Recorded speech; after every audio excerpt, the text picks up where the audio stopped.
And we are live. What's up, beasties? It's me, it's Triple B, your friendly neighborhood bearded book beast. Welcome back to another episode of Beast Friends Forever. We have an awesome guest tonight, one that I am so excited to have on here. It's been long overdue. Me and him have been chatting for a very long time, and he's awesome. He's the author of these beautiful books up here.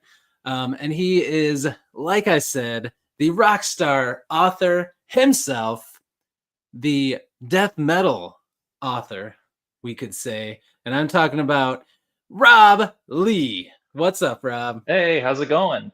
Pretty Good to good. be How you here. Thanks doing, for man? having me. Yeah, I'm of great. course. I'm good. Good. Glad we got our cameras working. Yeah, I know. It took a little bit. If all else failed, I was just gonna have to say I was calling from the future, and that was why, and that was why the camera wasn't Why you're working. so So distorted. yeah, Well, yeah. it worked out good. It's working now. That's all that hmm matters. So we got a lot of people in here already. We'll give some shout outs. Kenneth is here. What's up, Kenneth? Thanks for Kenneth, being nice here. to see That's you. right. Rock out. Miss Molly McCobb is here. What's up, Molly? Molly. Skeff Dog, Ryan Skeffington is here. About to take off. We love the dedication, man. All Thanks right. for Have a popping safe in. flight, dude. Yeah, of course. Andrew's here. What's up? What's up? Hey, Andrew. And let's see, Marco's here. What's up, Marco? Hey, Marco. Thanks for being here. There's more people now. It grows as time goes on, my friend. That's right. And has comfort well. Hello. Thanks for being here. I'm sure we'll get some more people popping in. But yeah, thanks so much for coming on, dude. I've been wanting to chat with you for so long. In person, you know. Yeah. But yeah, I have we just got another person pop in. Cal Logan's here. What's up, Cal? Thanks for Hey, being Cal. here. What's up, man? Ooh, Andrew says he just sent Death Metal Bard to someone. That's awesome. Excellent. Thank you. Yeah. Thank you very much. Yes, I have read Death Metal Bard and absolutely loved it. It was awesome. I have started Pathlighter, but I need to finish it, especially before that sweet sequel comes out, which we'll talk all about here. But yeah, man, I absolutely love Death Metal Bard. Your writing's awesome, and you're Thanks. just such a great person, a great supporter of so many people.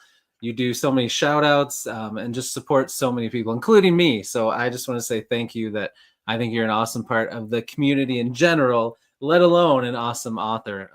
So thanks for all you do, man. Awesome. Thank you very much. It's likewise to you. I see you out here hustling, shouting out, not just your own channel, but for everybody around. And it's a wonderful community that we're in. I think It it's is. very uplifting, and we're all just people out here achieving goals and dreams and stuff. And that's it never has to be anything other than that. And I hope it never is anything other than that. Just a bunch of people having fun, being artists, and achieving their dreams. I agree. I love it. So we got some more people coming in. We got Anthony is here. What's up, Anthony? Hey, Thanks for Anthony. being here. And then Chris is here. What's up, dude? Another awesome author. Oh, hey, Chris. The Thanks, man. action and Pathlighter is phenomenal. That's what I've heard. I can't wait to read it. Thanks, man. I mean, you write action in Death Metal Bard, awesome. So I can only imagine on a bigger, more epic scale in Pathlighter, it's even cooler. Thank you. Thank you. Andrews asked, "How many books have I packed?" I'm actually slowly recording some little snippets as I go through my storage room. I'm actually in a different room. So I'm in. Let me see if I can show. I'm actually in an actual room now with real walls. I used to be in a storage room. Yeah. So we had a spare bedroom after my oldest got her first apartment, which was cool. So after we had the painters come in and touch up everything, I moved all my stuff in here. So it's nice, except for now I'm figuring out lighting. Like I have the light off and I had to shut the blinds because like this side of my face was like stunned out from the sun. So I got to get used to that. I didn't have to worry about windows and such in the storage room. I but likewise. I'm in a new space too. We just moved nice. to the West Coast at Okay. Portland, but this is like the first of like the sunny days of the year. So Oh I wasn't yeah, expecting this sun to be blasting in from the window. Normally I know, it's right? very equal lighting around here. Mm-hmm. I know. Same here. So but Andrew, to answer your question, I've packed up like 6 totes of books, and I've got, I don't even know, like a couple huge stacks of books I'm getting rid of, and then I've got all these still. So it's still got some more to go through. It's I have too many books, I'm realizing. But you can Those never things have are too heavy. many books. They are, You can man. never have too many, but they do get heavy. They Yes, when you got to move, it's like, luckily I'm not moving till June, so I've got time to figure it out. But still, we got some more people popping in. We got Mark at Avid Book Junkie. What's up, Mark? Thanks for being Mark, here. And we got Keys here. What's up, Keys? Thanks for being here. hey Keys. All right, so let's start off. I just want to let you do a little intro of yourself and tell us about these 2 books in your own word. Just let us know a little bit about what they're about. Yeah, for sure. Well, hi everyone. If we haven't met, my name is Rob. If we have met, that's still my name. Nothing's changed. But like my tagline underneath my name says, I like to write books that are based off of myth and metal. So I'm a big fan of mythology, also a big fan of music, not just metal, a lot of punk in there as well. But over a year ago now, I released Pathlighter as my debut novel. It is a Greek mythology inspired work that takes a lot of inspiration from like Clash of the Titans and Percy Jackson and the Olympians and the Odyssey, the Iliad, all of these. But it also includes other stuff like inspirations from Frankenstein, Stormlight Archive, Mistborn, some X-Men vibes in there. So it's just kind of a hodgepodge of a lot of different things, but it works, I promise you. And it features a lot of like flawed heroes, godlike villains, spooky monsters, an epic adventure, a lot of really interesting like character arguments, a little bit of romance, just about everything for everyone. And Man, then that's an awesome the combination of things. yeah, yeah, I was amazed I was able to like pack so much into one book. But The second book came out just this past October, Performances of a Death Metal Bard. This is quite a different story. It is a revenge metal odyssey that centers on a bard named Ozymandias, or Mandy for short. And he is not really able to find the right sound he's looking for, but then happens upon a lute that is painted blood red, and it whispers to him and talks to him and urges him to commit vengeance on somebody that did the loot wrong, and then it gives him the sound he needs. So there's a lot of hijinks and adventure ensues. So Yes. Mhm. Well explained. You just went right into it, man. You didn't even have to Yeah, think yeah, about it. Well played. Well yeah. played. Thank you. I have to practice my sales pitch quite a bit because I'm trying to like reach out to some different like artist markets or like local bookstores and Oh see yeah. if they're Okay. interested in them. Yeah. Nice. Have you had any luck yet? Not quite yet. Yeah. Powell's bookstore, the biggest Oh like yeah, independent Powell's. bookstore in Yeah. the world, is Yep. like maybe 10 minute like car ride Oh away dang. from where I'm at right now. Okay. So hopefully, they've got like floors and floors and floors of books. It's not unreasonable to think they couldn't like squeeze me into a corner somewhere, you know? Heck yeah, dude. But Well, I don't see how they couldn't when they look at those covers, because your covers are awesome. thank you, thank you. Yeah, man. It's We fun got a too couple walking through people. bookshelves to oh sorry No, no, I no. was Go gonna ahead. say Go it's ahead. fun too walking through bookshelves at Powell's, and they've got so many different like fantasy books that I know and recognize, and then I'll be able to go like, oh, that's a Jeff Brown cover, or like, oh, I recognize like that name, I saw them talking on Beard of Darkness or here on Yep. this Yep. channel, or Yep. so it's a lot of Yeah, fun. that is cool. I would love to go to a Powell's. Where is that one that's by you located? It's kind of it's on the west side of the river, I think, kind of in the Pearl district, like on it's on a street called Burnside. Okay. Hmm. Very cool. Yeah, I didn't even Yeah, know there were like physical Powell's around. I yeah, always look yeah, at them online, but I didn't realize there were in-person ones. That's cool. Yeah, it's huge. It's a huge Oh man, place. I bet. That's Mhm. awesome. All right, we got some more people popping in. We got John A. Douglas. Boom shakalaka. Hey, John, We're doing good, man. Hope you're doing doing good well. too. Let's see. And then Rowdy's here from Rowdy Player One. What's up, Hey, Rowdy? Rowdy. And I think, oh yeah, we got some more in here. Richard Holiday's here. What's up, Richard? Thanks for Hey, being Richard. here. We got some awesome people popping in. Let's see. All right, I think I caught everyone that just popped in. Oh man, thank you, Keys, for the super. Appreciate it. Yeah. Waiting to do this. You are the man. Thank you, my friend. I appreciate that very much. Man, and I almost have my 4,000 watch hours confirmed, which is when you can get Dang, man. ad revenue. But it sucks because I'm actually at like 4,600, but it takes them like they're like 500 some hours behind. So Oh, I'm like 20 hours of them confirming away. So I'm like, man, when's it gonna come? It's like they're like a week behind.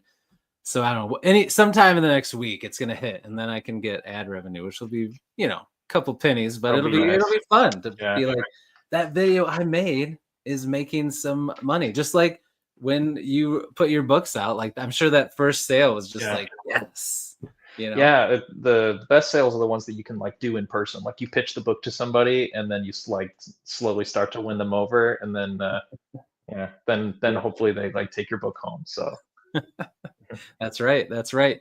And side note about your books, everyone in the live chat, everyone watching on replay, they will be linked in the description down below. I think I have them on Amazon, plus I have your website link, so they can buy them oh, through there, awesome. through all the links you have, or on Amazon, whichever works best for them. But I've got everything in there, so definitely check them out. A lot of people are talking about how great Death Metal Bard is, or how great Awesome. Pathlighter is. So everybody's excited about your books, man. Well, thanks again. Thank you, guys. Yeah. So before we get into kind of your journey with these books, Mhm. tell us a little bit about the sequel you're working on, and how that's coming along. Yeah, so Threadstealer, sequel to Pathlighter, is currently in first round of self edits. So finished the first draft a little bit ago. Self edits are going well so far, and I'm excited to see how they go in the um, hopefully getting to close to the halfway point at this time right now. But second half, as things get a little bit more into the weeds, might take a little bit longer. But I'm really enjoying going back through my work that I started almost 2 years ago on this book, and Mhm. then we'll move forward. I've got some beta readers lined up and others that I'm hoping to reach out to and see if they'd be willing to take a crack at it. And Nice. um, so it's been great so far, and I think that this book is something where I try and really do something that is a little bit different, and I think I'd rather make something a little bit different and not quite get there instead of try the same thing 3 times. But I'm really excited to take a shot at something a little in a different direction for the sequel. Ooh, So okay, mhm. that's exciting.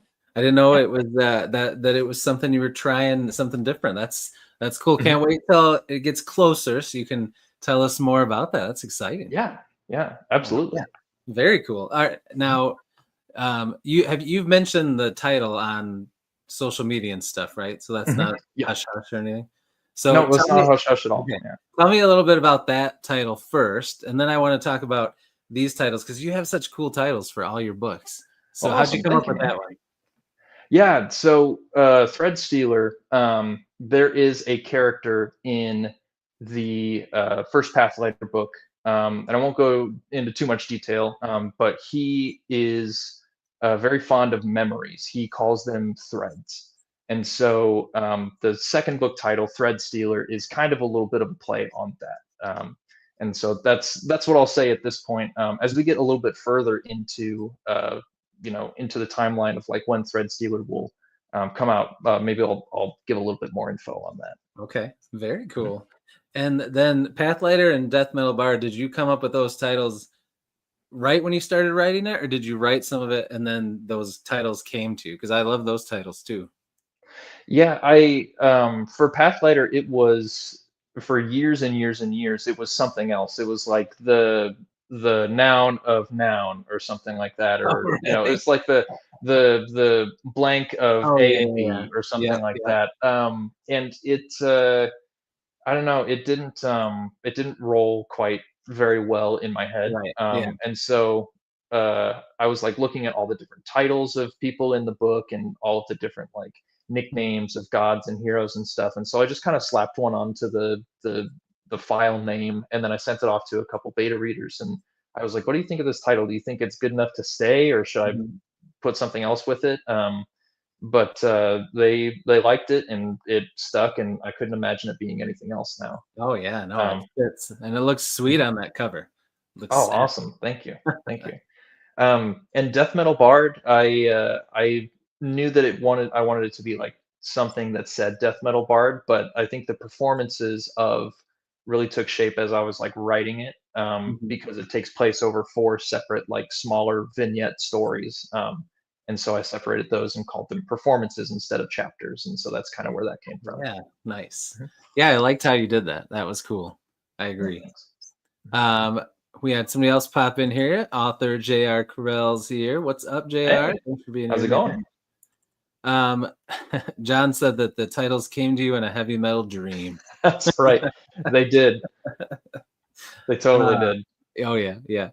All right, so take me back. Let's hear a little bit about your author's journey, your artist's journey. So when you were young, did you love? Oh, and I do want to point this out real quick. I agree with Molly. The formatting inside of Death Metal Bard is awesome. It's so cool. The Thank cool. you.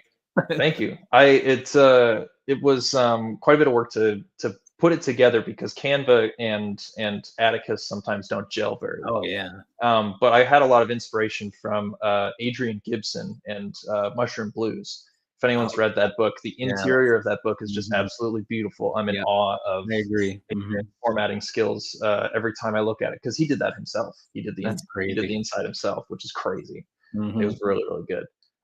But he gave me a lot of really good insight on that, and he actually is in the acknowledgments as my as like my interior formatting stock images expert. You can see his name right. Oh yeah, nice. Yeah, Mhm. yeah. He's a cool guy too. Yeah, he's awesome. Cal said he just finished Mushroom Blues. That is a good Oh book, yeah, it's a good one. I like it. and he agreed. The internal artwork on both Hmm. that and Death Metal Bard is awesome. I Well, agree. thank you. Thanks, Cal. And another author just popped in, Adam Bassett. What's up, man? Yeah. Thanks for being here.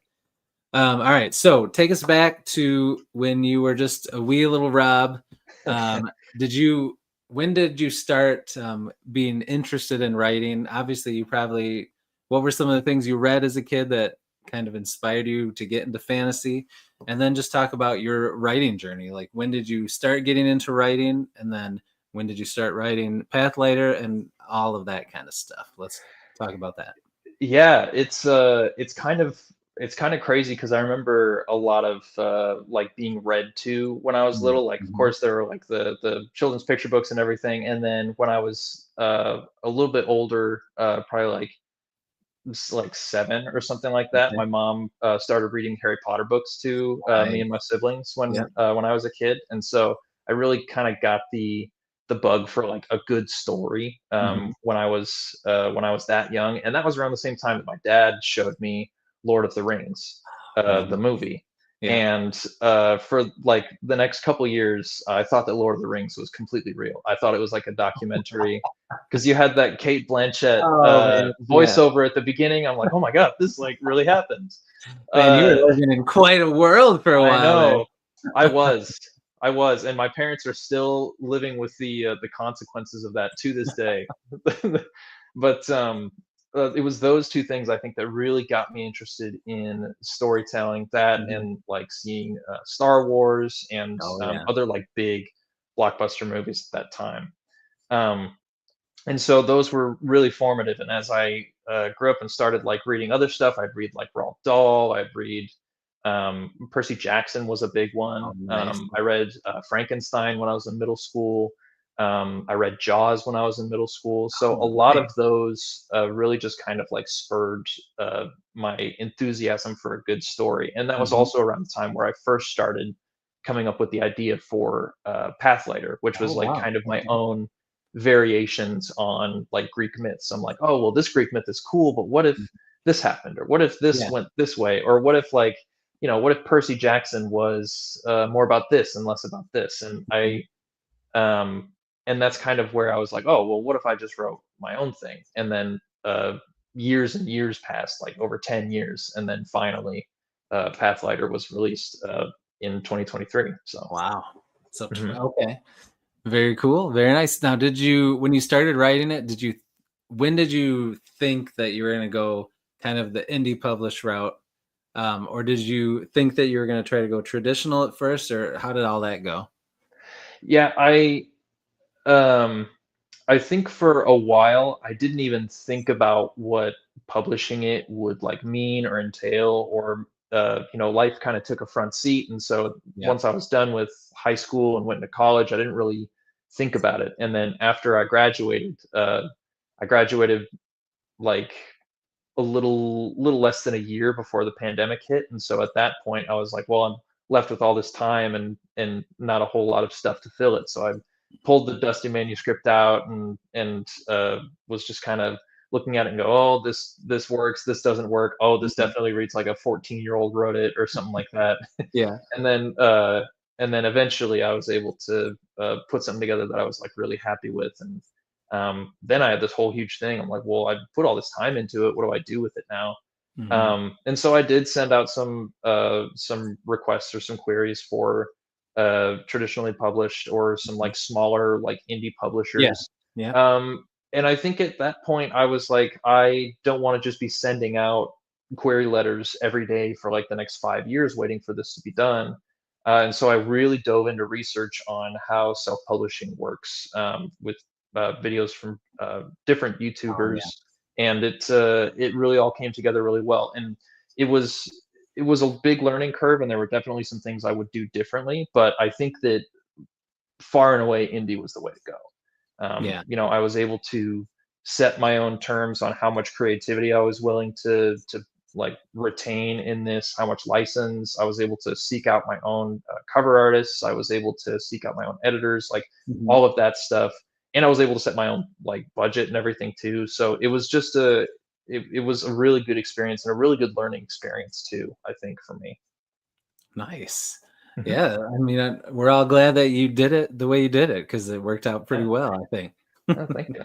And now you're rolling. You're rocking and Yeah. rolling. Yeah. Absolutely.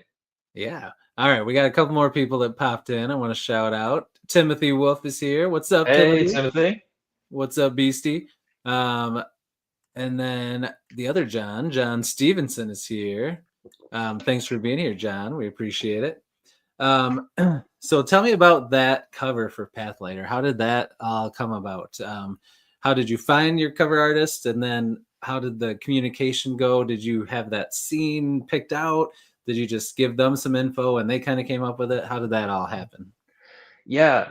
So the cover artist for Pathlighter, in case some of you didn't know, is the mighty Felix Ortiz. Yes, Felix is my fave. absolute pro, best of the best. Super happy I got to work with him, and super happy that he like even decided to work with little old me at any point in Right.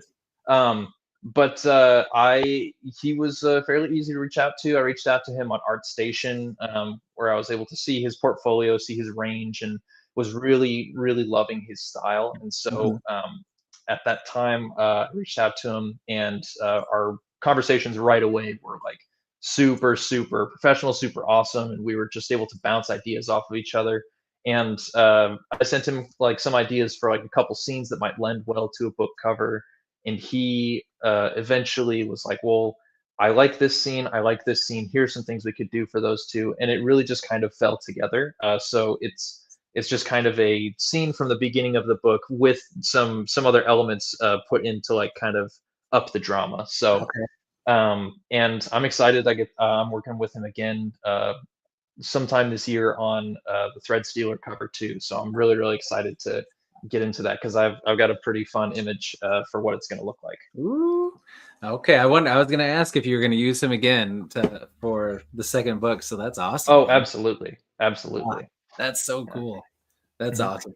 awesome. Did you, when you reached out to him, were you expecting him to say that yes, or were you like, I'm just gonna take a shot in the dark and we'll see what happens? It was a very big shot in the dark because at the time I was reaching out to a lot of people on Oh yeah. ArtStation, and so Mhm. most of the time it was just no answer because I don't know if ArtStation is like the standard for how people Mhm. reach out or if there's a way Yeah, that I don't you know. or if it's like word of mouth or Right. network or whatever.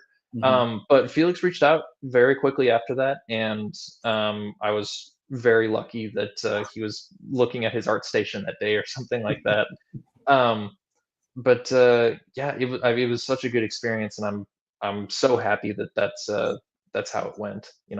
Yeah, that's so cool, man. He's one of my favorite cover artists too. So that's Mhm. like, you must have been floored when you got that and got to work with him. Oh That's all yeah, yeah. It's a dream come true. Yeah. nice. All right, let's switch gears and talk a little bit now about death metal bard. So when Mhm. did this idea come into your head, and how did that process go for you? So I did a D&D campaign in 2022, I believe, where the character creation and the backstory that we did for all of our characters with the DM was a lot more in depth than I had done before. So normally, like in the campaigns I've done before, you just come up with your character's name, their class, you make up some kind of backstory for them that's either like a gimmick or just kind of a you know um, something like, oh, I'm this tragic backstory character, and I'm gonna go out in a blaze of glory, and I'm gonna get the I'm gonna get the whole Yeah, party killed, or something like that. yeah. But then I came up with this character Ozymandias or Mandy, and I keep all the minis from my D&D Oh, campaigns. sweet. So I That's so cool. painted Hold it this up a little guy. closer. Yeah, Closer. so Oh, I that's so painted this cool. guy. Um, Awesome. yeah, and Mandy was he was created kind of as a gimmick originally. It was like, oh, he's a Mhm. bard that plays death metal. Like this is gonna be Right. like it's just gonna involve some like funny RP or Yeah. stuff like that, and it's just gonna make some funny moments, and it'll let me take my phone out and play death metal on Spotify like at the table. Right. And it started out as that, but through the campaign, I think everyone had these awesome moments of really nice like character growth, and Mandy was no different. I got to really get deep into this character and like let him, make friends and go from being a lone wolf to like being, like the backdrop or the baseline performer for this group. Mhm. Um, and then when the campaign ended, it ended on a really satisfying note, and I was like, oh wow, that was great. As a character, he got everything he wanted. Um, but it still felt like kind of a loss. Like it's like, oh well, I don't feel like I'm done with this character yet. Right. So that's kind of where starting the manuscript or the idea for Death Metal Bard got into my head. And so there were some changes that I made for like the character and the campaign storyline. Kind of, um, there's elements from the campaign that are still in the book, but Mhm. it still has that core of the like how I felt as that character. So. That's so cool, Mhm. man. That's awesome. So did you, from the start, did you think it was going to be a novella, or um, did you think it would be a longer book at first, or did you always think it would just be a novella? I think it was always going to be a novella when I came up with the idea because I think where I really started to take it seriously as something I could write down was after I read the novella Sista Samurai by Tatiana Obey, That's a great one. and it was one of my favorite reads that I Mhm. did in 2023. It was so good, So good. and I'd never read a novella before that. Hmm. Yeah. And I think that's something that the indie space is really opening up is just Oh like yeah. Big time. novellas as a medium, and Hmm. you know it's it's something that really caught me by surprise of like how well you could weave a story into such a short page count Right. and really make it like super impactful. Because before Yep. that, I've been reading like Stormlight Archive, where I was like, oh, like the arc has to be 1,400 pages Right. long, otherwise there's no it's not, you know, Right. there's, but by that point, I was like, oh wow, in 110 pages or however long that book is, you see this character go through a full arc and Yeah. this beautiful story. Mhm. And I was like, I wonder if we could do something like that for Mandy, where it's Yeah. not this super drawn out, because metal performances for the most part aren't super long.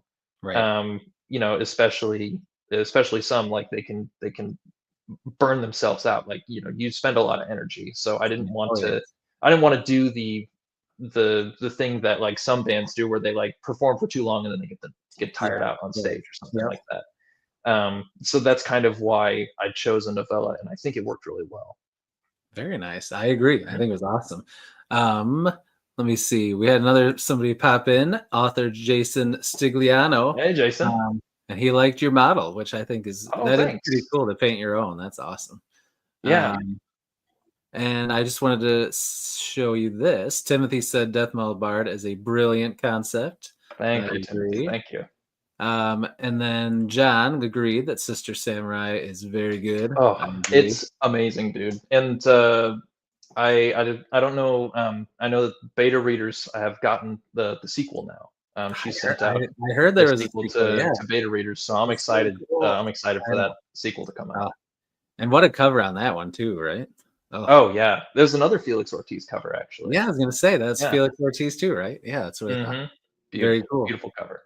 All right. So speaking of beautiful full covers, tell us Mhm. about the one for Death Metal Bard. How did that come about? Well, cover for Death Metal Bard is especially precious to me, because my partner, my wonderful girlfriend Daly, actually made this cover. What? So she I didn't did the know art that. for it. Wow. This amazing like shot of Mandy and Yeah. the death metal fumes going Mhm. around him. It was all her. That's so It was cool. really great. I'm sure she was ready to tear her hair out with all like the indecisive, like, well, what if he did Yeah. this, or maybe he. But it was a fantastic experience, and I'm so happy with it. And she's Wow. just the best person. She's the Yeah. best artist, best person, and I was Ah, super happy to have her help on it. that's so cool. I mean, it looks Mhm. awesome, so that's cool. But how special is that? That she was the one that made Yeah, him. That's even cooler. That's awesome, dude. yeah. I get to look at that cover all the time and be like, wow, She she and did I, that. it was a labor of love together. Yeah. Yeah, that's really Mhm. cool. That's awesome. And she's Mhm. talented. That is a great cover. Absolutely, absolutely. So did she do the coloring for it too, or did you how did you do that? D So she did the base artwork that you Yeah. see like here, like Mandy and everything, and then the Mhm. typography and stuff. I went through uh, Get Covers as a cover designer. Yeah, yep, I've heard of So it. Get Covers is really, really helpful at like doing really professional covers Yeah. for a really reasonable price. And then Adrian Gibson also helped a little bit with this extra blurb on the side here Nice, that yep. Michael Fletcher gave me. So. That's cool. That's an awesome Mhm. play to have for sure. Yeah. Very cool. Mhm. Dang. All right. Um, that's cool. I'm still floored a little bit by like that's awesome. Yeah, Such a cool that's thing. great. Yeah, that is. That's Mhm.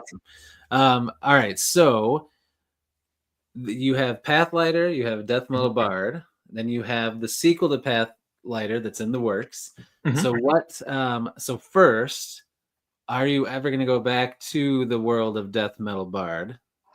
I I've put a lot of thought into it, and I think for now, I think it's good for me to just leave it lie. Hmm. Do it right and do it once, Hmm. if you must.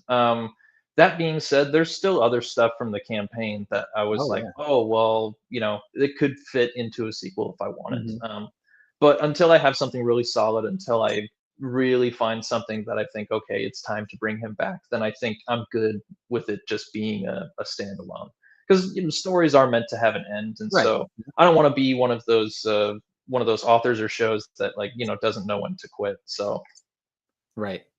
mhm, yeah. um, Chris asked, "Does either series have lizard people asking for a friend?" That's for our good friend Timothy Wolf.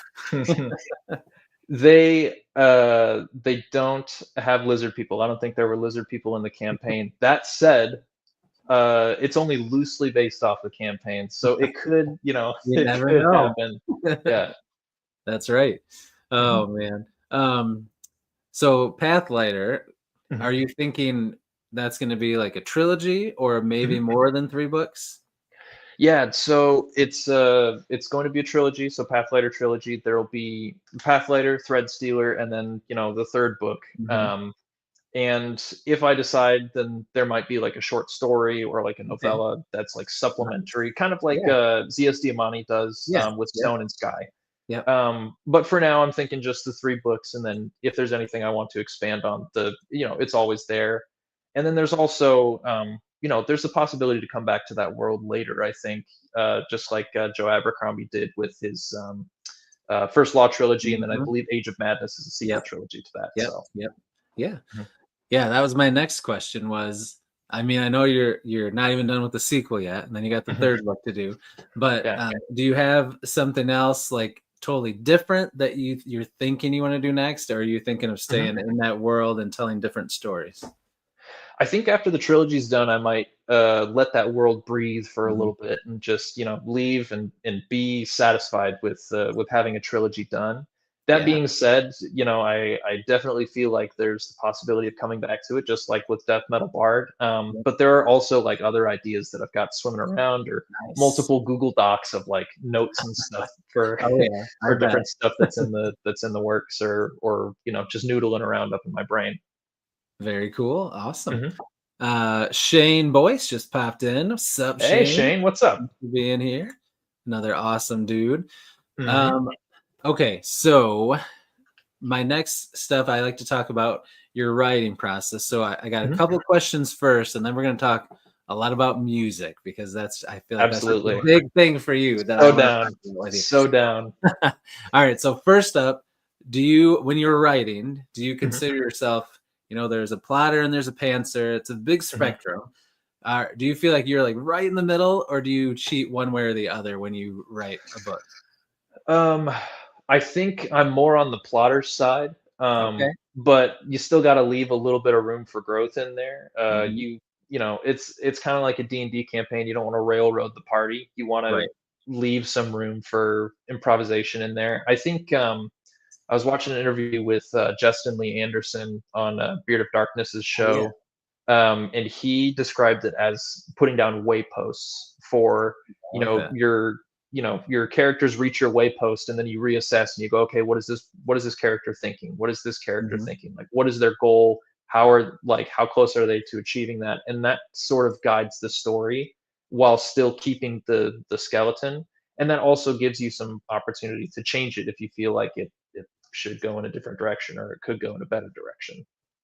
Nice. Okay, I like that. Hmm. Yeah. Um, and oh, sorry, we're gonna say something else. Oh, no, I was just nodding along. I couldn't tell. Like I sometimes I can tell like if you're getting ready to say something, I don't want to cut you off. So, all No, right, I get you. all I right, get you. all right. Um, and then my other question is, um, when you're writing, when you're working on a book, like right now when you're working on Threadstealer, Mhm. do you write like the same time every day? Do you set goals like daily goals, weekly goals, or do you just write whenever you can and you know it's all going to work out? Like how do you do that?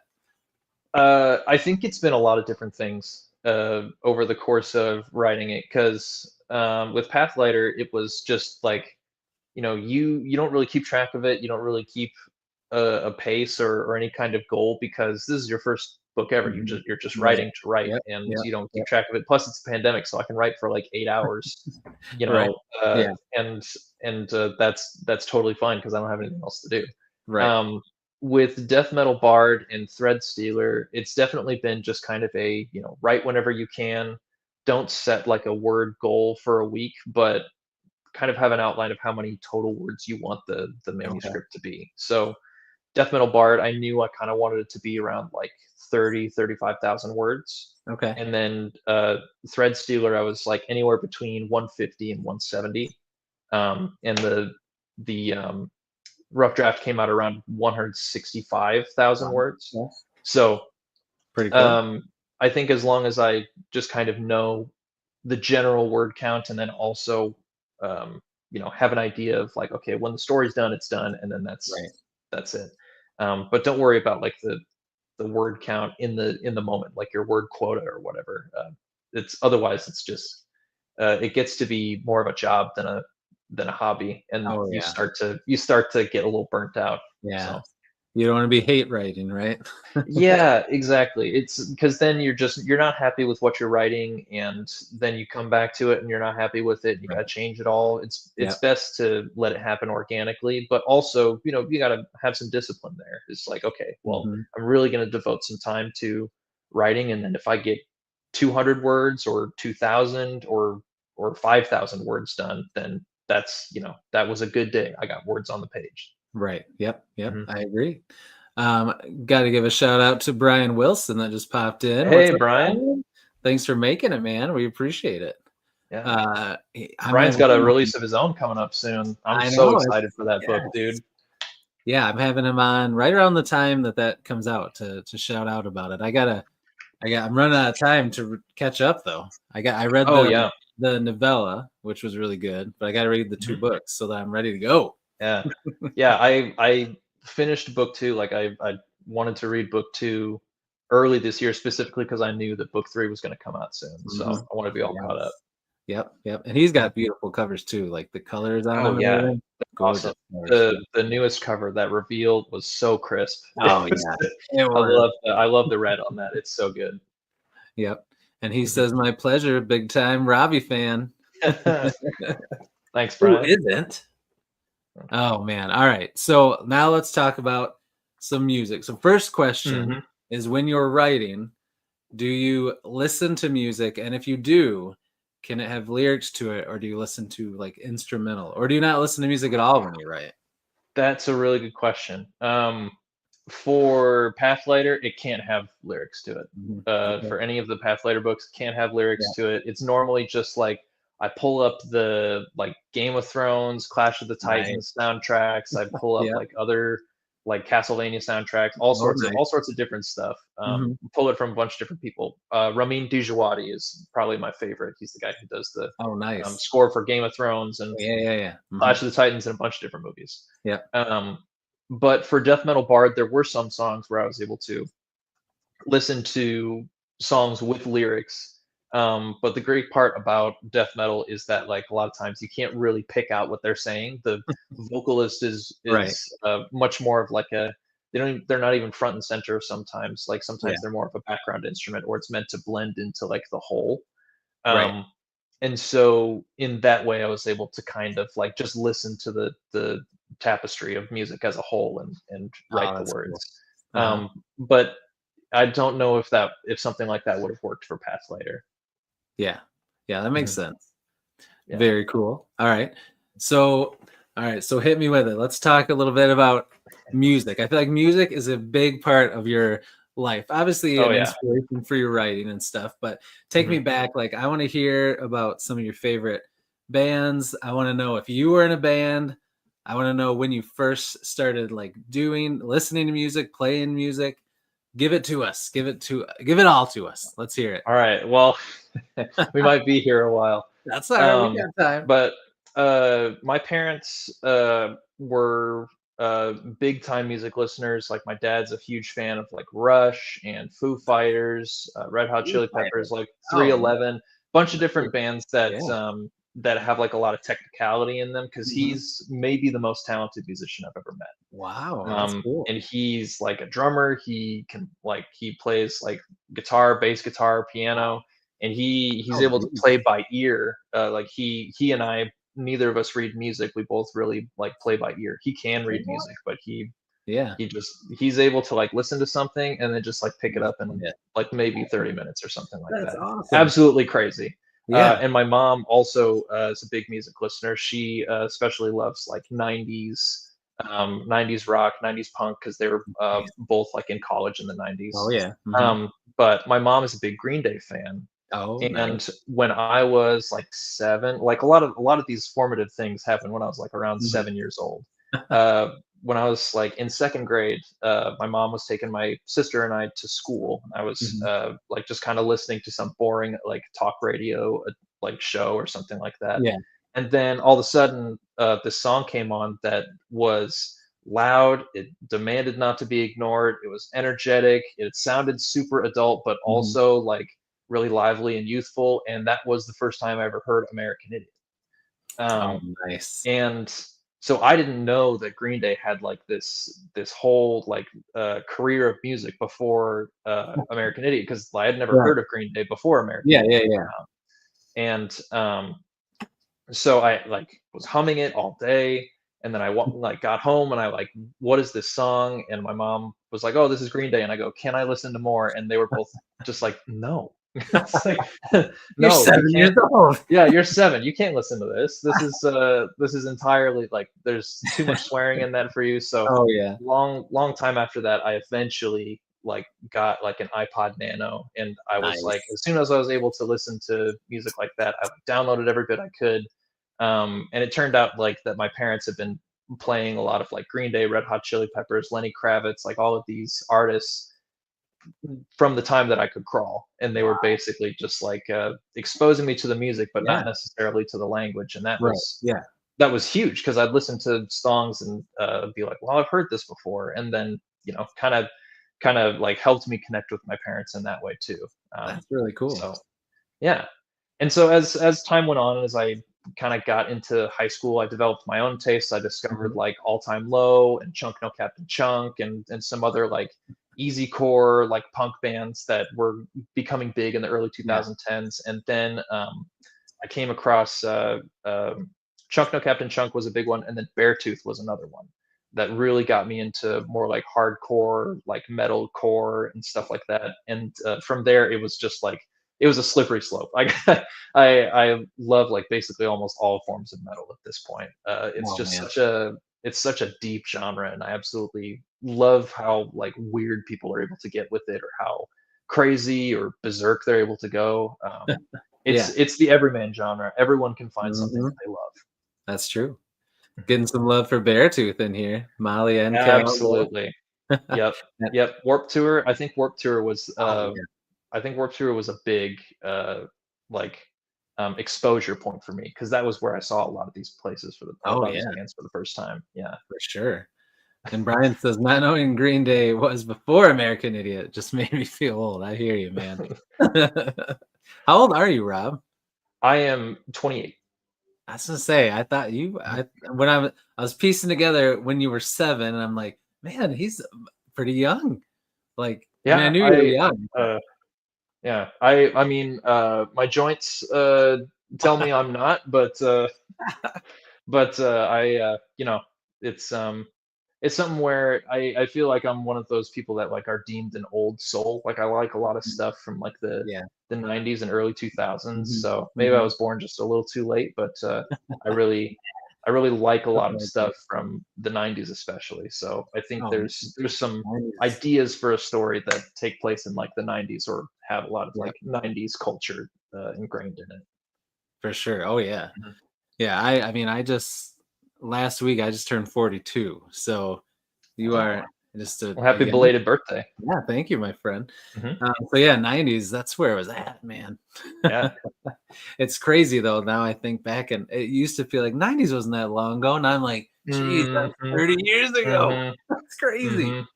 Yeah. And it's funny too, Uh, because a lot of people say, "Well, I remember where I was the first time I heard Smells Like Teen Spirit," or whatever, and they're talking yeah, about there in 1991. But it's funny because, like, right. I remember where I was when I first heard Smells Like Teen Spirit, but it was, like, years and years later. Yeah, So, like, I feel like almost this, like, unearned, yeah. like, I feel a kinship, but it's not really earned because I wasn't, like, there at the time, you know? Yeah, I know what you mean, but you earned Mhm. it still. Grown up's hard no matter what, Yeah. age it Yeah. is, man. The world can be crazy, so Yeah. you For you sure. are welcome with us 90s kids. We Oh, welcome you. thank you. I appreciate it. Yeah, for sure.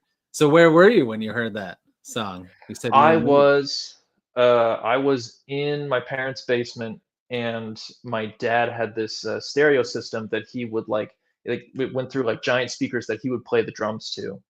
And uh he was like big into collecting CDs at that time. He still has a lot of CDs, and he passed the CD hoarding trait along to me. Unfortunately, got a Oh bunch man. at our place here. But I remember pulling Nirvana from the shelf, and I remembered recognizing the name Dave Grohl because he's a big Foo Fighters fan. And Hmm. so I just decided to pop it in, but I forgot that the speakers were turned up almost all the way, Oh no. and so it almost like blew the windows out. But that beginning like drum part from Dave Grohl, it's like changed my whole personality. I feel like, Oh man. I could see that. I could see that. It's yeah, a special one for sure. it is. Um, so you talked about how you can play by hearing something too. Mhm. So were you ever in any bands or anything? I was. Or are I you was in still? a no, not anymore. I was in a band with two of my buddies from like during middle school. Like Oh, we were playing nice. stuff in middle school, and then we kind of we got into more involved in high school, and so that kind of fell by the wayside. But we still Oh played a yeah. show every now and again. Wow, that's really But cool. yeah, yeah, it was so much fun. We were so lucky that our drummer knew how to play drums beforehand. Otherwise, we like me and the bass player, we had no idea what we were doing when we started it. So we Right. like kind of learned along with like the evolution of the band. But we had a blast with it, and I still talk to those guys all the time now. Oh, It's that's cool, you know man. we're all like on different sides of the country, but it's nice Right. to hear from them and see like what they're Yeah, up to and everything. that's cool. Mhm. Well, yeah, I mean, being in a band together, that forms a lifelong bond for sure. Absolutely, absolutely. And it's where we all kind of like discovered a love for like punk, like Green Day, Blink-182, The Offspring, Oh Sum yeah. 41, Simple Plan, like all of those Yeah. like early 2000s pop So punk many good bands. ones. Yes. Yeah, yeah. That's cool, dude. Mhm. What was the name of the band? There were three of us, and we were all in Okay. school, so we chose the name Triple Schoolers. I feel like my ability to name things has gotten better since I then. was gonna say, oh, your But there book was just titles are a something, little better. I don't know, looking back on it, I feel like there's just something like super endearing about it. That is, it But like is. Triple we were schoolers. singing Very good. American Idiot.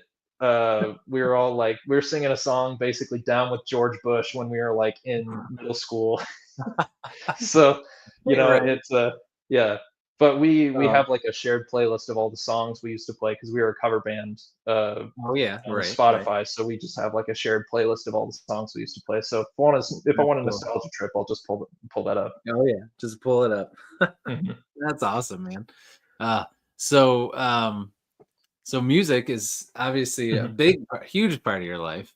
Um, Absolutely. Yeah. and it obviously it inspired your writing and stuff too. Mhm. So oh, what? Um, I did something with my screen. It made me totally forget my Oh, line, where I was going with what I was saying.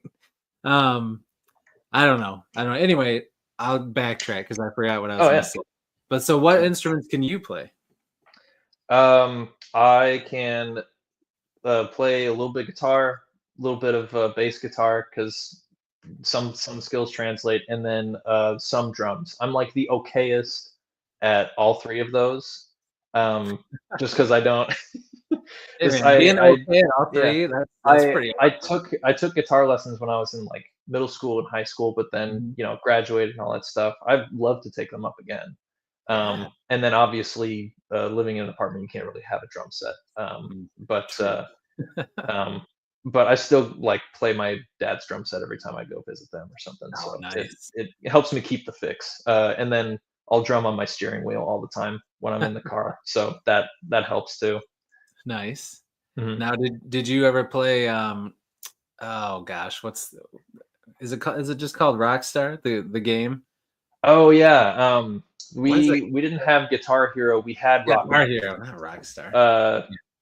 yeah, I never got into Guitar Hero very much, but we played Rock Band a lot, and there really wasn't much difference between Yeah. them. It's just the shape of the notes and Right. Right. Yeah.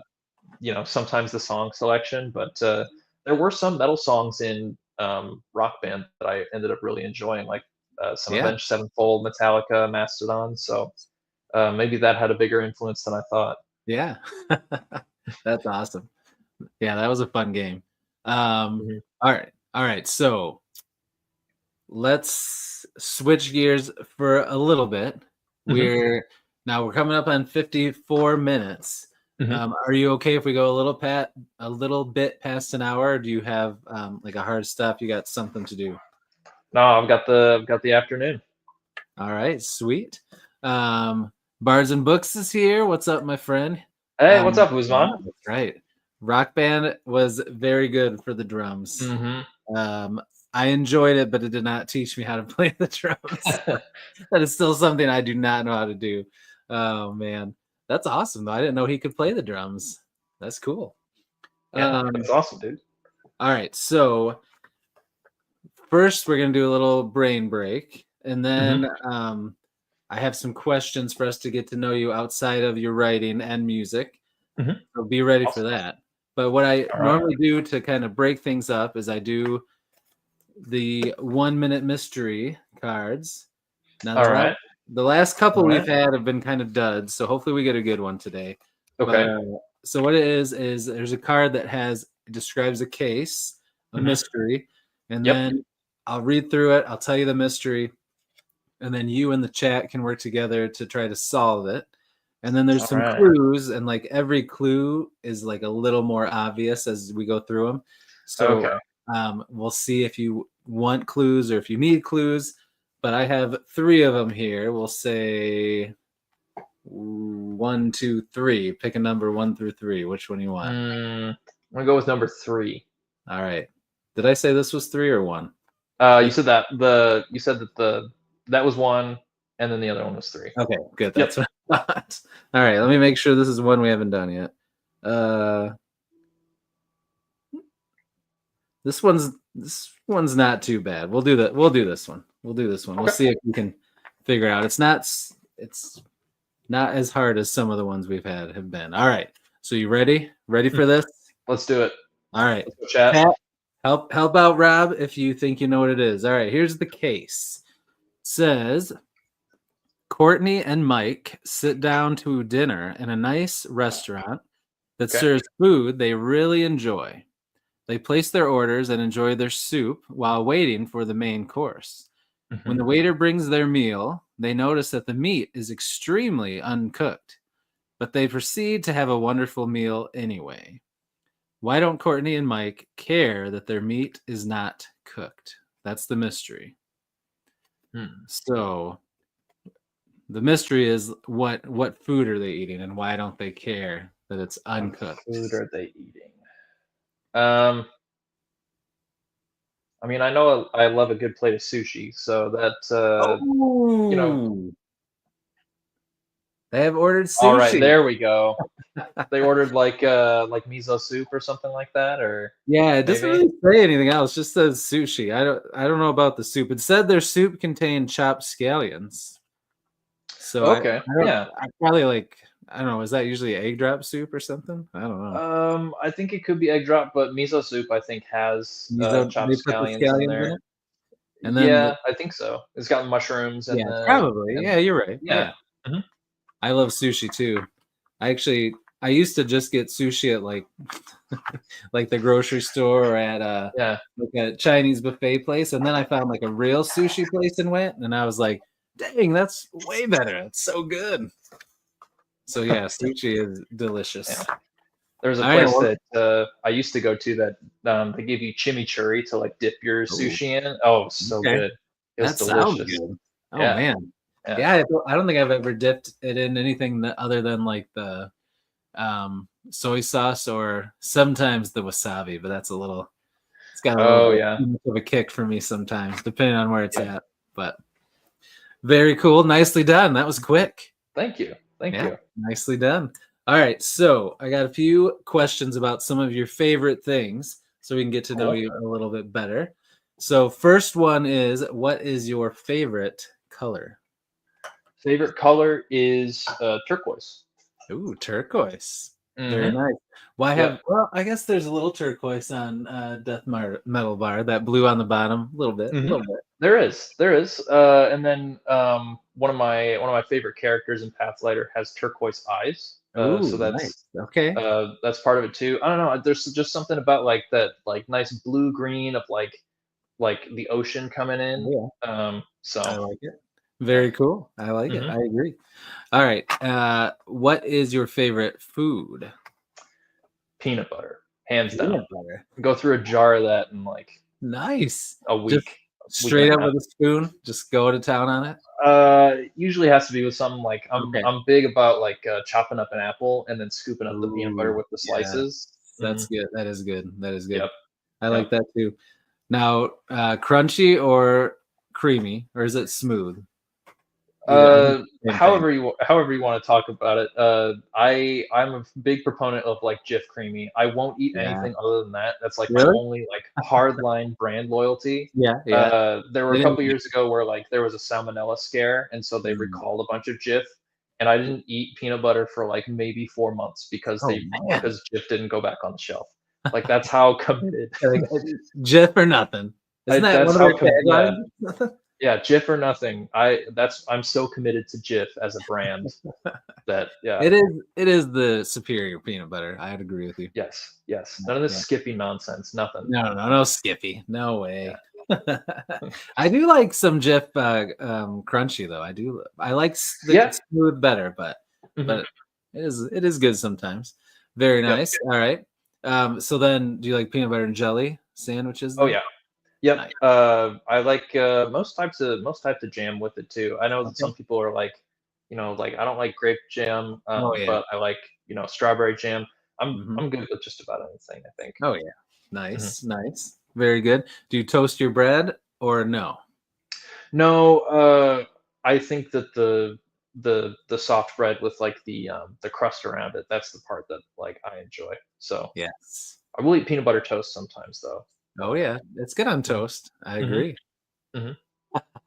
Brian loves the Skippy. Yeah, not it's I don't hate Skippy. It's just not as good as Yeah, Jif, it's like Brian. we don't hate Skippy, Brian. It's just that Skippy is inferior. Oh man. All right.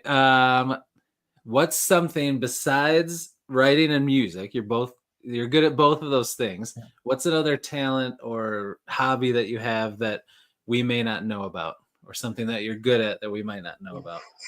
Let's see. I do like to play tennis. I consider Mm, myself pretty good at tennis. nice. Um, Okay. so I need to I need to find a group to play tennis with up here in the Pacific Northwest. Yeah.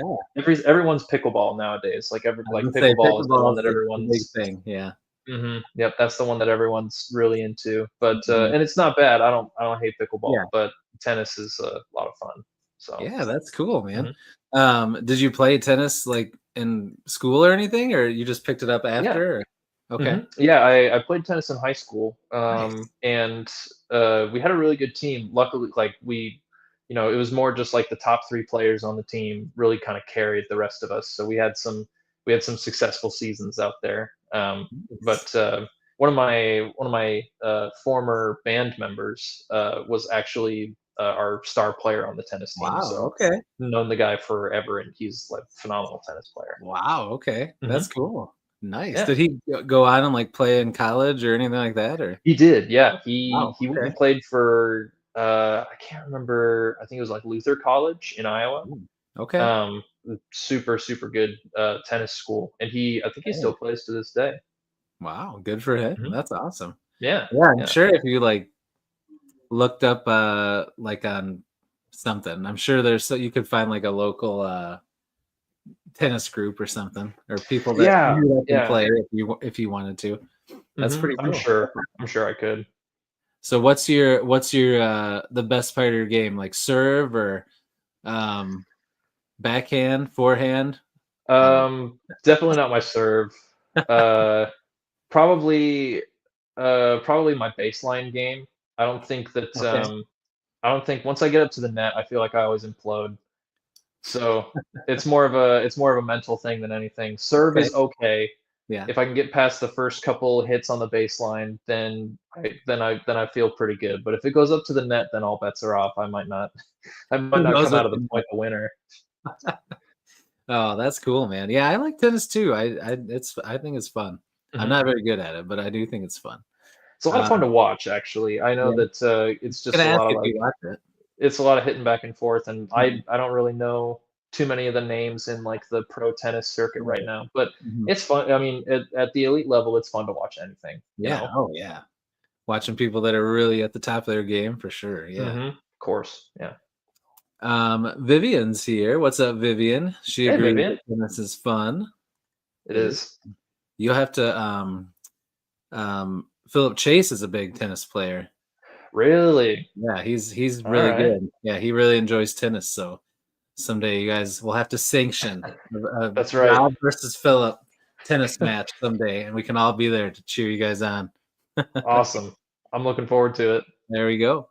Um, Vivian asked if you've been to a pro match before. I've never been to one in person. I watched one on Um, TV, but I've never been to a pro match. I do know people who have gone to Cincinnati. The Cincinnati Open is a really okay. big one Okay. because it's like one of the like big tournaments that like lead up to the U.S. Open. Oh, nice. Um, so I think that's where a lot of people go to like get their bearings or to like Right. really see who's going to be a contender for the Grand Slam. Oh, So. wow. That's cool. Mhm. I'm learning so much, man. That's If why I you, love to ask that yeah, question. I never know what people are gonna yeah. say. It's so I think cool. honestly, you learn a lot about tennis from like watching tennis, but then also like if you have not like go watch Challengers. Challengers is a movie where you'll learn a lot about tennis, Oh, and yeah, okay. it's an amazing movie Is as that well. is that a newer one? It is. It came out last year, Is that the and it one with, might have been my favorite movie from last year. Zendaya? Yeah, Zendaya and Mike Feist, and I can't remember the other guy's name, Yeah. but Yep, it's yep. think of like uh, think of like a movie where you're watching two guys duel it out in Mhm. front of like imagine like a sword fight or something like that. Ah, Like they're fighting with swords in front of this woman, and all yeah. three people have a history together, Mhm. and it like talks about like how messed up their history is and everything like Yeah. that through the movie. It's just like that, except it's tennis, and it's fascinating. It's the movie That's has so interesting. much style. Okay. You gotta see it. It's I'll so have to good. watch it. Yeah, I remember seeing the trailer and thought it looked pretty interesting. Hmm. Hmm. All right, I'll have to check it out. Very cool.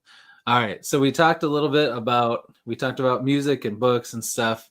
So if you had to say what I'll let you pick like your top two or three. Hmm. First, let's say what's your top two or three books or authors, and Hmm. then we'll talk about music, which I think will be probably harder for you. Yeah, books is difficult too It because is like hard. over the course of your life you read so A many. lot, right? Um, I think one of my favorite books, it's consistently up at the top, is Frankenstein by Mary Shelley. Yeah.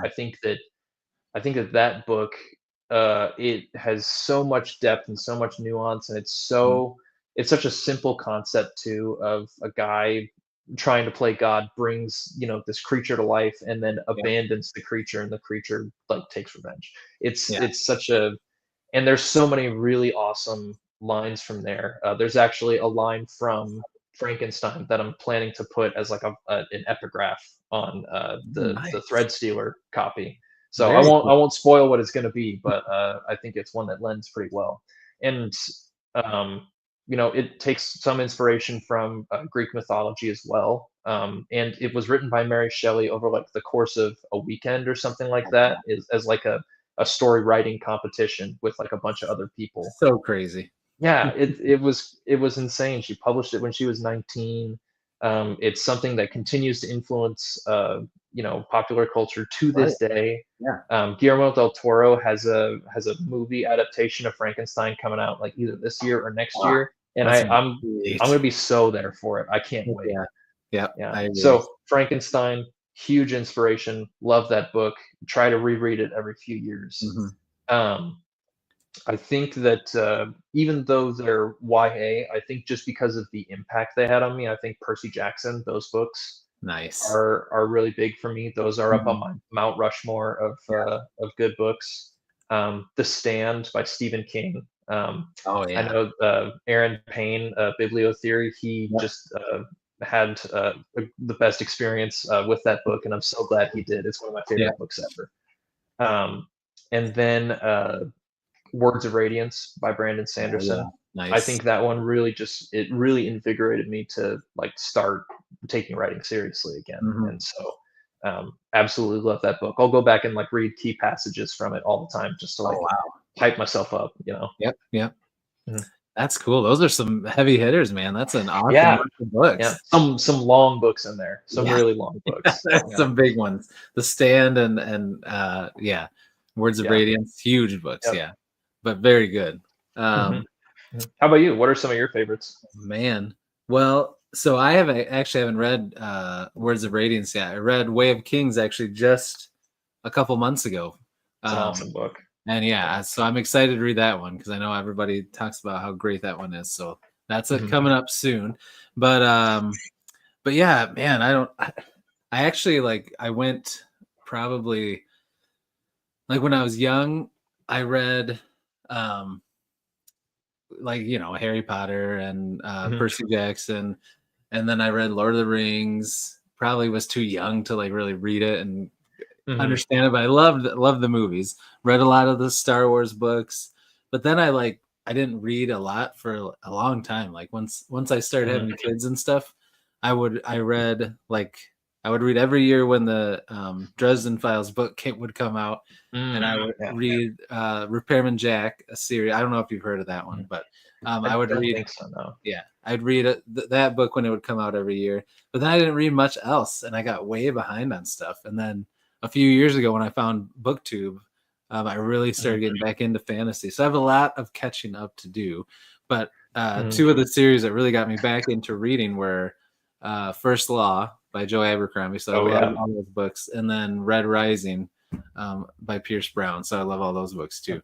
I have not read Red Rising yet, but there's so many people like that have recommended that from you Oh and yeah, like Brian in our little corner of BookTube all the yep. way up to like mega influencers like Brittany Oh yeah, Broski and like a ton of different people. Like they've yep, all recommended Red Rising. So I have a library membership. I'm gonna do it. yep. Uh, I'm finishing up book one of The Witcher right now. Nice. Um, Yeah, that's so one I would love to read too. I read the first one. I like The Last Wish. Is that the one Mhm. you're Yep. No, I'm reading Are you Blood of doing the Elves right actual now. book one? Yep, I'm doing the actual. Nice. Yep, Okay. so I've got Blood of Elves Nice. in the works right now. So Nice. Are you liking Mhm. that so far? Yeah, I do. It's I think his writing style is really unique compared to a lot of writers because a lot of writers that I have read they really embellish like a lot of their descriptions. Like even when Sanderson isn't being super descriptive, he finds a way to be somehow. Yeah. Mhm. And the Witcher books are he does a lot through dialogue that gives you everything you need to know about the scene while Yep. still not being like overly flowery in their description. And so Yeah. I've Yep. really been enjoying that style of That's writing just as cool. kind of a Okay. shake up from my normal reading. Nice. That's good. Mhm. Yeah, I read The Last Wish, which was the first like his first collection. But I Yeah. do want to keep going and get to the actual books. But then, you hear mixed things because people say that they think maybe the translation wasn't the best, so it's Oh, not yeah. as good as like his actual version if you could read it. And I don't even what language is that? I forget now. Shoot. I don't know, actually. I'm not I sure know. what the original language I know, was. dang it. An awesome booktuber, Vera, has content on that, and she can read like the actual books, and she says that the translation's not the best, but a lot of Okay. people still like them. So, and I mean, Mhm. I love the game. Witcher Yeah. 3 was an awesome game, So, Yeah. speaking of that, are you a gamer at all, or used to be? I know the older you I get, the am. harder it gets to have time for that. But It gets harder and harder. But I do play games on occasion. I'm a big fan of the Doom franchise. I actually nice, on my desk here, I've got a couple pieces of Doom memorabilia. So I got my little Doom guy Funko Pop. nice. If That's and awesome, then Funko Pop. I got into Doom because my dad and I played Doom 2 when I was younger, so I've got a framed Oh, dude, CD of Doom that 2. is awesome. Uh, so I'm excited for the Dark Ages to come out next year, and then I also, did the Battlefront 2 and a lot of Oh those yeah. others. Yeah. So Yeah, nice. Oh yeah. Do you mhm. still play games now, or do you not have as much have the time? Every once in a while I do. But it's just part of, you know, growing up and, Yep. moving to a new place and Yeah. everything like that. You Oh yeah. find time when you can, and it's Yep. nice. But I had a stint where I played Mortal Kombat for a little bit too, so Yeah. it's just, you know, different things. Oh yeah. That's cool. That's I awesome. want to play Baldur's Gate 3, I know. So but do I. it's such a time-consuming game.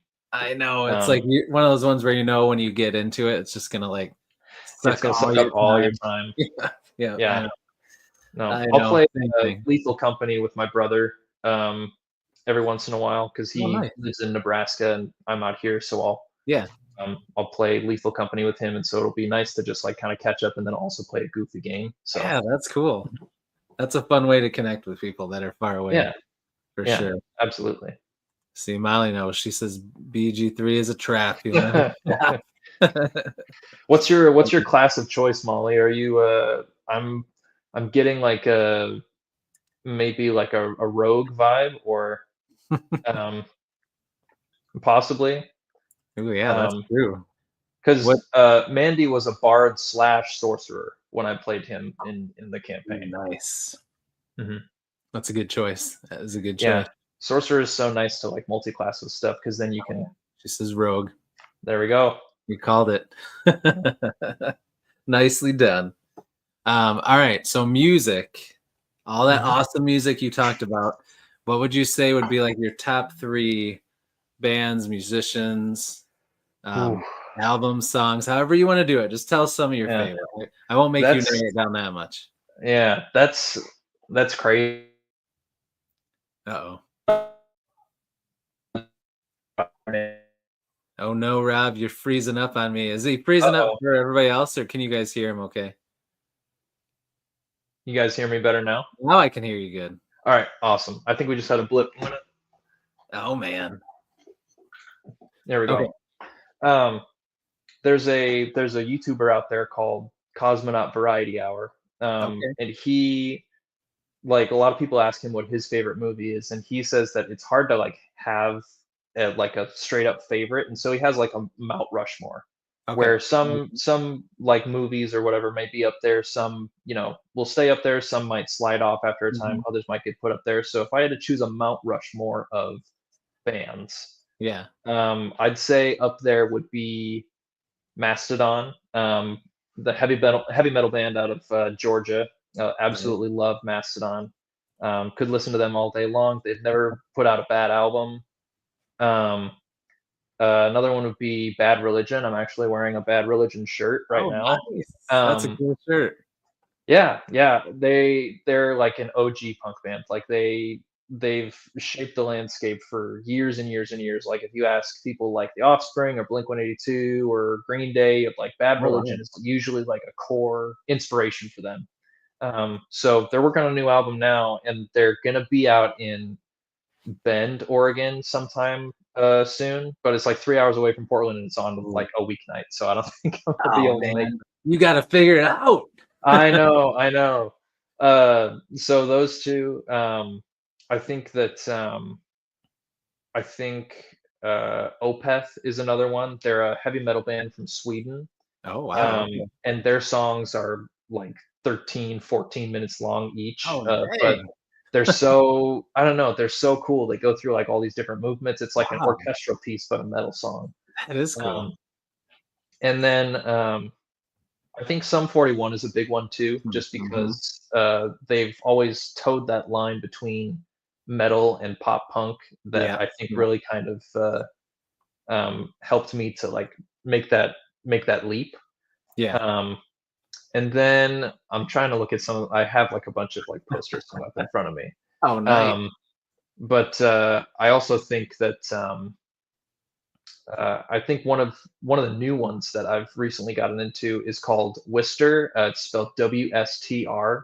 I'm not sure if they're Okay. um, I'm not sure if that's how you pronounce them, but they're a British pop punk band, Oh, and I've really been enjoying them recently. nice. Um, and then to round it out with one more metal band, I'd say Beartooth. I'll always come back to them and have a blast. So Very cool. mhm. Now, do you go to concerts and stuff often, or As often as I can, yeah. very cool? Yeah, I try to go to festivals, try to go to individual shows and stuff.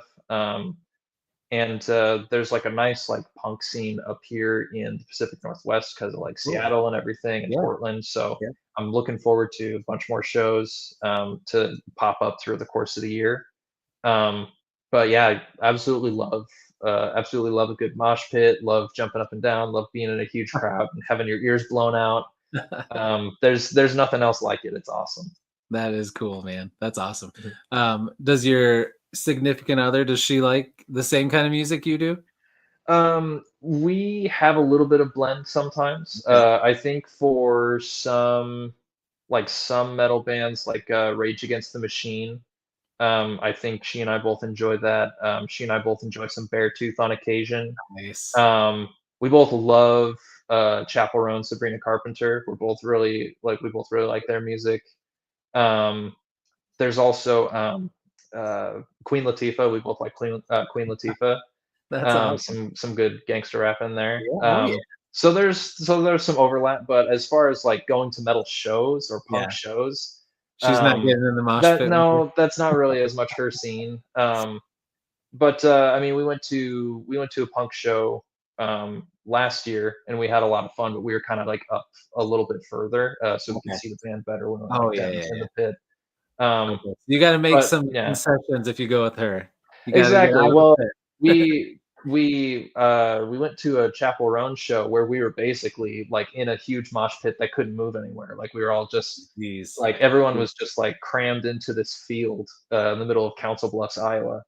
There's like Wow. 15, 16,000 people. Some Oh people dang. might still be stuck in that parking lot. We don't know Oh, I bet. because the because the parking situation was abysmal. It Oh was gosh, terrible. that sucks. hmm Oh, yeah, that happens sometimes at those things. You hmm never know.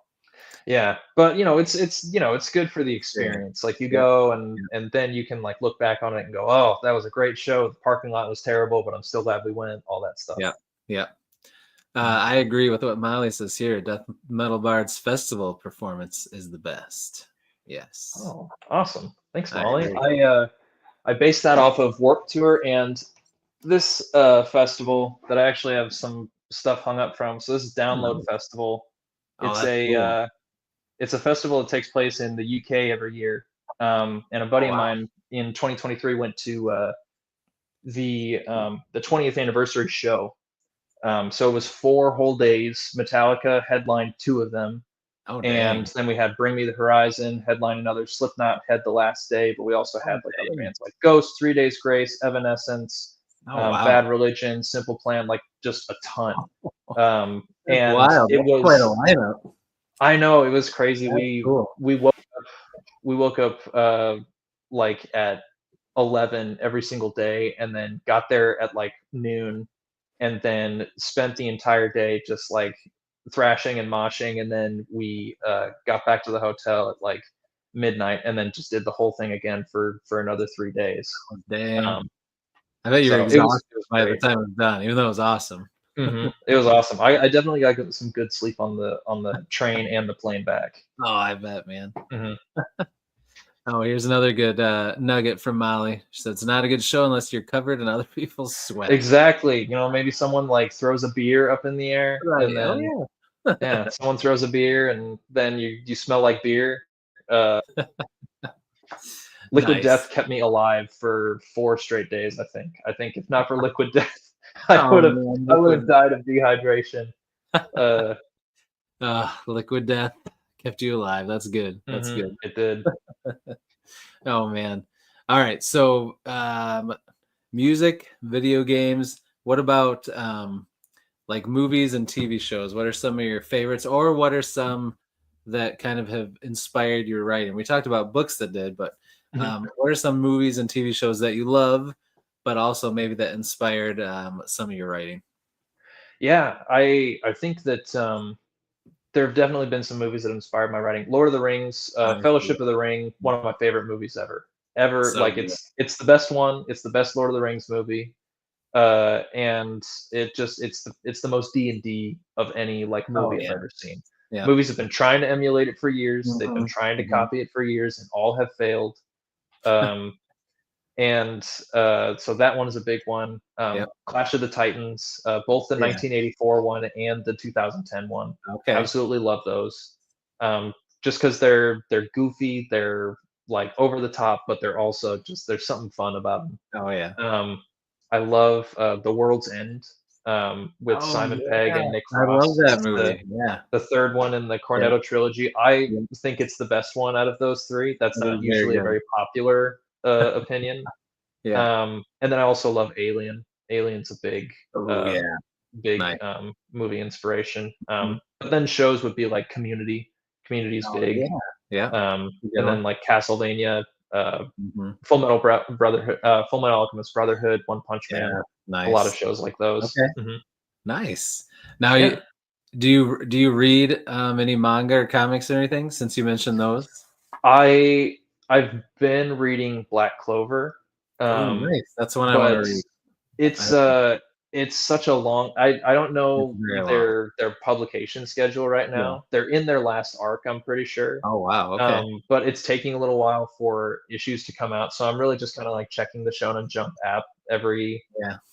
every few weeks or whatever, and then every Mhm. once in a while there might be a new issue or something. Yeah. But I read Demon Slayer. Demon Slayer is really good. Yeah. That's a good one. Um, let's see. I was reading One Punch Man for a while, but it just kind of drags on. Yeah. Um, I thought the so same. Yeah. mhm. Yep. So Very other than that, interesting concept at first, but yeah. then eventually, yeah, it kind of. hmm What have you ever read Berserk?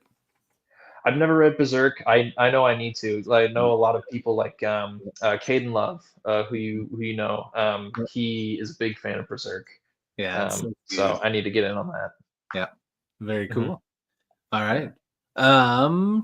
Well, I guess we're coming up an hour and a half, so we can wrap it up. Thanks for hanging out with me, man. This has been a blast. Yeah. Like, it's been fun Thanks for getting to having know me. you. This has been Yeah. great.